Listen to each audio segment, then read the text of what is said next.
안녕하십니까. 신의균의 국방TV 시큐리티 뉴스입니다. 자, 오늘도 여러 가지 소식 전해드리겠는데, 우크라이나 전황, 썸네일 보셨겠지만, 지금 이 우크라이나 군이 어마어마한 공세를 러시아에게 퍼붓는데, 그게 러시아 군이 아니고, 군인들이 아니고, 러시아의 보급기지, 탄약기지, 완전히 지금 이 사상 최대의 공격을 해댔습니다. 어떤 피해가 있는지 한번 살펴보고요. 그리고 북한 소식, 그리고 중국에 이건 무슨 소설에 나오는 또 영화에 나오는 이런 짓을 지금 중국이 해대고 있다.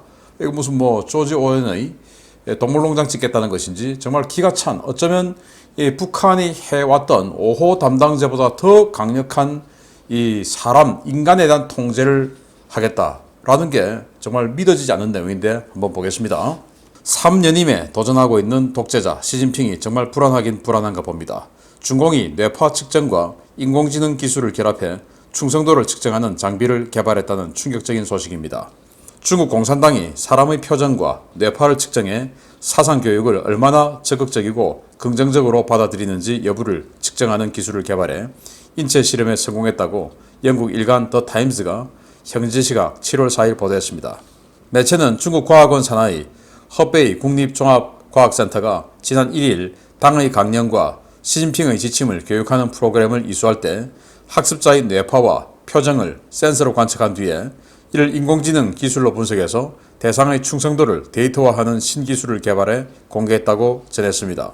허베이 국립종합과학센터가 공개한 영상 속에는 실험 대상 인물이 유리로 된 케이스 안에 들어가 앉으면 당 강령이 화면에 표시되고 인물이 당 강령을 들여다보면 센서가 실험 대상 인물의 뇌파와 표정을 관측해 그가 얼마나 충실하게 학습 자료를 받아들이고 있는지를 데이터로 보여주는 충격적인 장면이 나옵니다.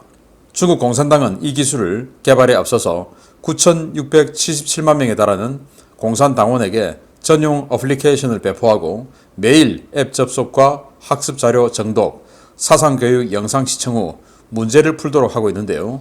중공은 뇌파와 표정을 측정해 충성도를 측정하는 기술까지 개발해 주민들에 대한 통제를 더욱 강화하려 하고 있습니다. 뇌파와 표정을 스캔해 사람의 마음을 읽는 기술은 이미 항저우 관내 학교에서 학생들의 학습 활동을 감시하기 위해 시범 운용되고 있는데요. 사람의 마음까지 수치화해서 통제하려는 중국 공산당과 시진핑, 그들이 왜 사라져야 하는지 점점 더 명확해지고 있습니다. 이러니 천멸중공해야 된다라는 이야기 나오는 거 아니겠습니까? 자, 이렇게 중국 공산당원들에게 앱을 배포해서 매일 사상학습을 하도록 하는데, 예를 들면 우리 이제 인터넷 강의하지 않습니까? 그 인터넷 강의하는 그 프로그램, 이제 인터넷 매일 사상교육 이제 해야 되니까 그걸 컴퓨터 켜서 이렇게 들여다보고 있으면 지금 이런 식으로, 그러면 이제 여기 컴퓨터에 카메라 다 있지 않습니까? 또는 카메라인지 아니면 뭔가 또 다른 어떤 기술이 들어가 있는지 모르겠으나 어쨌든 그 들여다보고 있는 것을 보면서 뇌파, 표정 이런 것들을 분석해서 이 사람이 진짜로 충성심을 가지고 있는지 아니면은 겉으로는 그동안 알고 보면 굉장히 충성한 척 했는데 알고 보면 겉과 속이 다른지 그걸 판단하겠다 이런 거예요. 정말 놀라운 사진인데 여기 지금 항저우에 있는 초등학교인데요. 머리에 뭔가 지금 두르고 있죠. 이게 학생들의 뇌파를 측정해서 수업 시간에 딴 생각 안 하고 얼마나 학습에 열중하고 있는가 이걸 판단하는 겁니다. 그래서 이 수업 시간에 사실은 왜 오늘 내가 맛있는 걸 좀 먹고 싶은데 맛있는 걸 안 줬지 엄마가, 이런 생각 어릴 때 할 수 있죠. 그런데 그런 잡생각하는 거 또는 선생님에 대한 반항심 이런 것들 전부 체크하겠다 이런 거예요. 이걸 지금 시범 운영하고 있어요. 시범 운영해서 성과 좋으면 다 하겠다 이거 아닙니까? 정말 놀라운데, 그럼 이걸 중국 공산당원들에게만 하냐? 아니죠. 앞으로는 점점 확대해 나가겠죠. 지금은 중국 공산당원들이 전용 앱을 켜놓고 그 앱을 켠 상태에서 들여다보면 뭔가 이제 그 앱에 의한, 이 프로그램에 의한 작동에 의해서 표정과 뇌파 이런 것들을 측정할 수 있지만, 지금 이 중국은 그냥 전 인민을 다 CCTV로 감시할 수 있는, 통제할 수 있는 이런 장비를 개발해놨지 않습니까? 앞으로는 전 인민에 대해서 과연 시진핑 정부에 대해서 어떤 반감이 있는 사람인지 아니면 딴 마음이 있는 사람인지, 신장 위구르에서 충성을 맹세한 위구르인이라 하더라도 그게 진짜인지 가짜인지 판별해내겠다. 지금 중국이 이러고 있습니다. CCTV로 사람들이 지나가는 걸 전부 다 이렇게 보면서 이 사람은 범죄자다. 예를 들어서 수배되어 있는 사람이 있으면 빨간색을 딱 뜹니다. 그래서 한 5만 명이 있는 스타디움에서도 이 안경을 딱 수상하게 끼고 싹 한번 훑어보면 그게 수배자들 다 잡아버려요. 지금 중국이 그런 데입니다. 이걸 이제 앞으로는 그냥 수배됐다 안 됐다 이걸 훨씬 더 넘어서서 국가에 충성한다 아니면 시진핑 주석의 충성심이 있다 없다 이걸 이제 이렇게 판단하겠다라는 건데 이게 정상적인 사회, 정상적인 국가 이게 맞습니까? 이게 북한의 5호 담당자보다 더 심하지 않습니까? 이런 중국을 정말 뭐 친하게 지내야 하는 그런 국가로 생각하고 또 이 마치 우리하고 교류가 또 이동이 상당히 자유롭고 하니까 마치 이런 중국을 자유민주주의 국가로 착각하는 사람들 굉장히 많아요. 꿈 깨십시오. 중국은 공산사회주의 국가입니다. 물론 공산은 안 하지만 사회주의 국가는 그들이 스스로 이야기하고 있습니다. 중국 공산당 아닙니까? 지금 중국의 집권 세력이. 그 중국 공산당의 일당 독재가 계속 이어지고 있으니까 그게 공산국가가 아니고 뭡니까? 정말 중국과 북한을 찬양하는 사람들 또 자기가 찬양하는지도 모르고 나 북한 싫어해 하면서도 중국에 대해서 우호적으로 이야기하는 거 마치 그걸 우리 국익에 의해서 중국하고 우리하고 무역을 많이 하니까 그러면 안 돼 라고 하면서 중국을 찬양하는 사람들 또 중국에게 우호적인 사람들 정말 중국의 실상이 이렇는데 또 그들이 찬양하는 국가가 있죠. 이 집단들 아닙니까? 북한이 도대체 왜 이러는 것인지 모르겠습니다.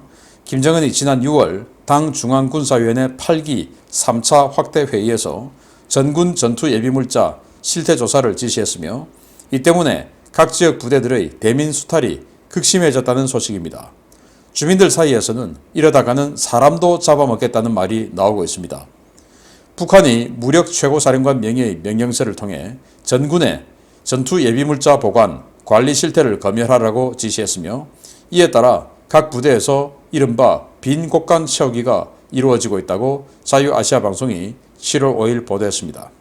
북한 당국은 7월 중순부터 국방성과 총참모부를 중심으로 검열조를 편성해 각 부대에 파견하고 전투용 연유와 식량, 건설자재 등 각급 부대가 갖추고 있어야 할 전투 예비물자가 규정량만큼 구비되어 있는지 여부를 집중적으로 검열하겠다고 으름장을 놓고 있습니다. RFA의 한 소식통은 전투 예비물자 검열은 통상 2년에 한 번씩 하는데 비루스 사태가 장기화되고 군 후방사업 미비로 전쟁 발발 시에 전투 예비물자에 결손이 생겼다는 판단 때문에 김정은의 특별 지시로 1년 만에 또 검열이 이루어지는 것이다 라고 전했습니다. 갑작스런 검열 지시에 일선 부대들은 물자 조달에 비상이 걸렸습니다. 군량미의 경우 지난해 최고사령관 명령에 따라 상당량을 주민들에게 방출했지만 지난해 가을과 올봄 곡물 작황이 좋지 않아서 충분한 양의 식량을 확보하지 못한 부대가 태반이기 때문입니다. 검열을 앞두고 시장 곡물 가격도 급등하기 시작했습니다. 지난해 평균 1kg당 4,000원대 중반의 가격을 유지하던 쌀 가격은 추수가 끝난 연말에 5,000원대로 뛰더니 현재는 지역에 따라 6,000원대 중후반으로 폭등했는데 검열 예고가 내려간 뒤 시장에서는 곡물이 아예 자취를 감춰 돈을 주고도 사기 어려워진 상황이 되었습니다.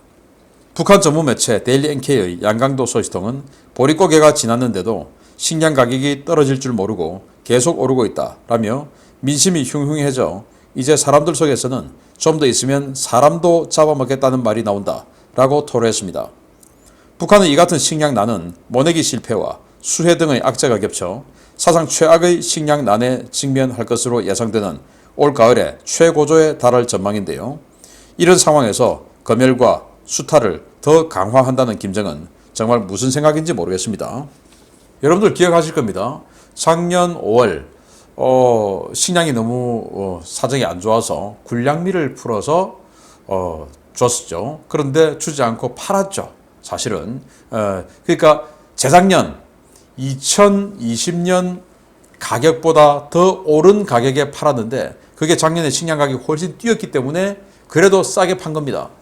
킬로그램당 한 3,500원 정도에 팔았는데요. 그렇게 해서 군량미를 방출했어요. 자, 그러면서 가을에 추수하고 채워 넣어 라고 됐습니다. 그런데 작년 가을에 작황이 안 좋았죠. 흉년이었죠.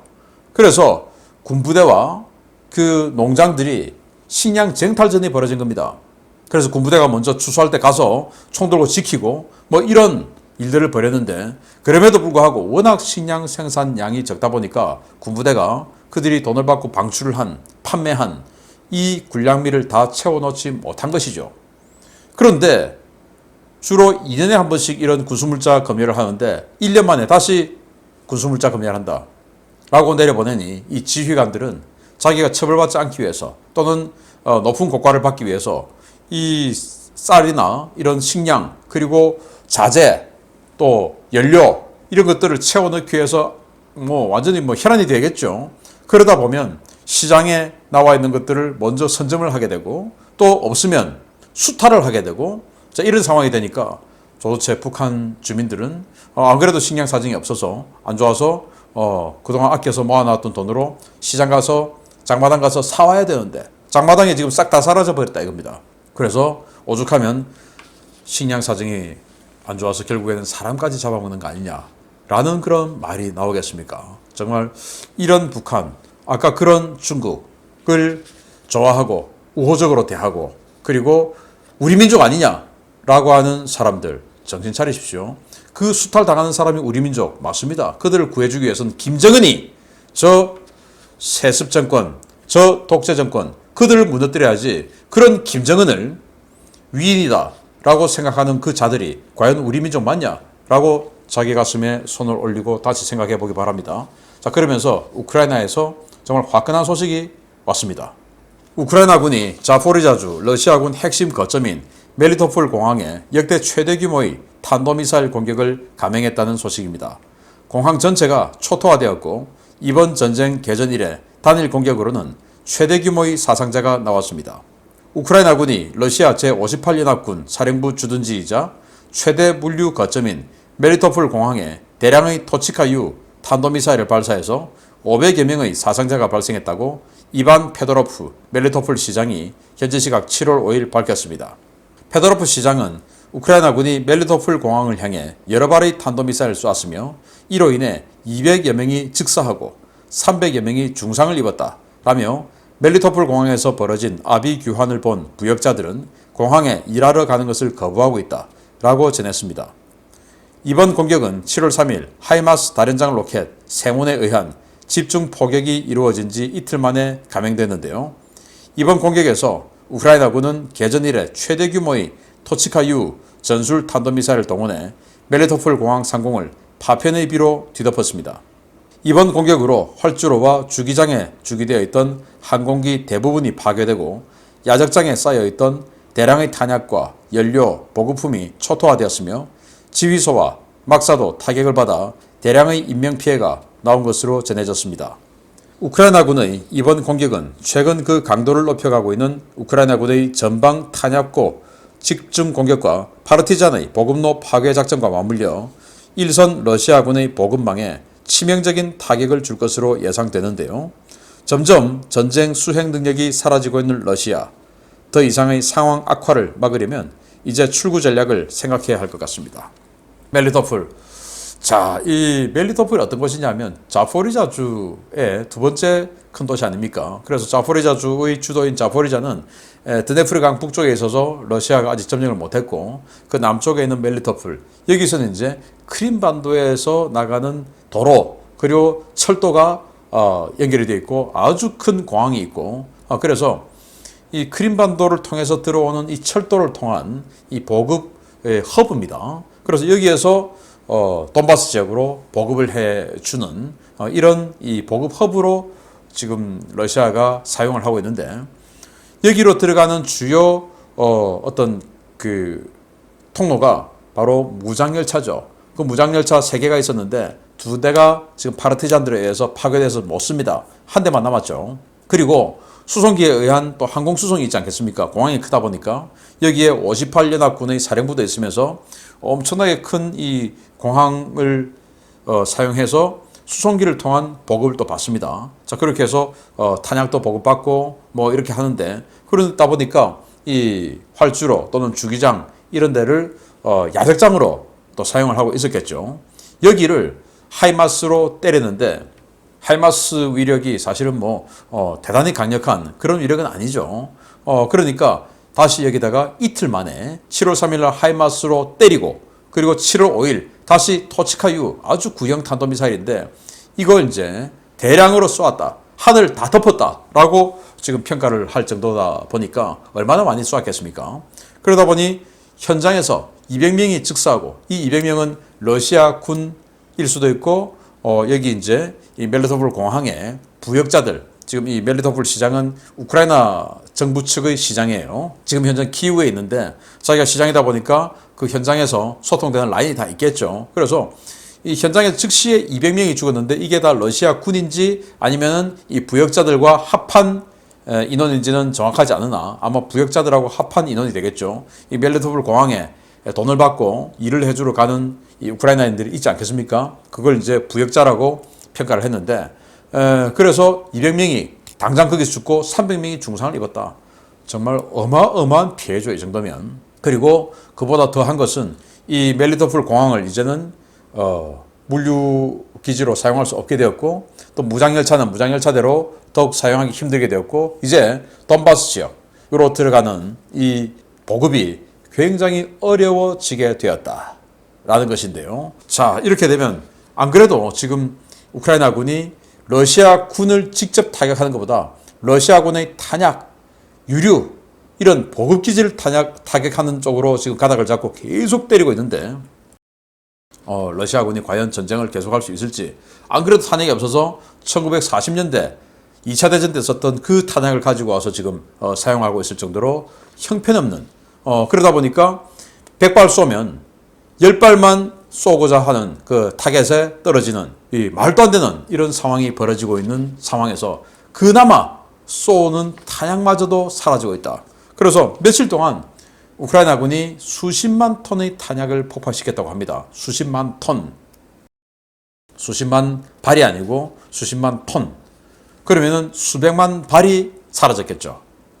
정말 러시아 이제는 정말 전쟁을 계속 해나갈 수 없는 지경까지 가고 있는데 푸틴 대통령이 빨리 큰 용단을 내리기를 바랍니다. 점점 더 길게 갈수록 푸틴 대통령의 체면만 손상되는 그런 상황이 아닐까라고 생각되고 화끈한 소식 알려드리게 되어서 오랜만에 기쁩니다. 마치겠습니다. 감사합니다.